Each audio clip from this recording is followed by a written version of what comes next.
Say Africans sold their own people, that's how slavery happened. But they leave out the part where wealthy white men literally placed bets on who could get away with kidnapping the most people from Africa. In 1860, Timothy Meagher, a rich plantation owner in Alabama, bet his friends that he could sneak a ship full of enslaved Africans into the US. This is about 52 years after the importation of humans.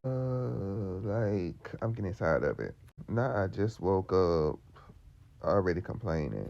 You know what I noticed? Every time we talk about the history of slavery, especially for black Americans, Africans themselves and even other black Americans like to downplay the fact that they were selling each other. They even say, oh, we technically weren't selling each other because we didn't see each other the same because we were from different countries. I seen one video and I reacted to it where they were like, you don't see us saying the same about Europeans. And I'm just like, that doesn't even make sense in the context of history, how whiteness works, how blackness works. It's not the same thing. And I'm not saying every single African sold other Africans, but, I think that the consequence of selling your own people is, well, what you see now in a lot of different places within Africa. They have a rich culture. A lot of them have rich cultures, and not every African country is, desolate and, depleted with resources and just not making it and being pimped out by everybody outside of it.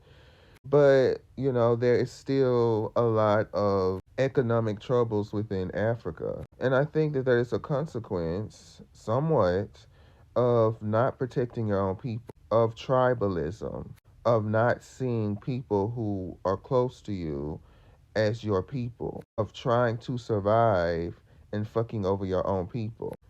Right, scamming, corrupted politicians, people who are supposed to represent you doing stuff they have no business doing. And so I think what annoys me is when it comes to accountability, black Americans get told you need to be accountable, you need to hold accountability for yourself. You guys have been here for I don't know how many years. You guys need to sit there and get in, pull yourself up by your bootstraps, get it done. Which okay. But when we sit there and talk about accountability in the other sense of the history of how we even got here. Suddenly, you guys are being xenophobic. Not even on no FBA stuff. No, that. Suddenly you're being xenophobic because you're talking about an actual, real aspect of history that I've seen other Africans say, "Hey, this is something you guys need to talk about," and Africans are just like, "Let's just move on. Let's move on. Let's not." It's like they just like pretend like it doesn't exist. Like they're just like waiting for a different conversation. And I want to know why you guys do that so much. That's crazy to me.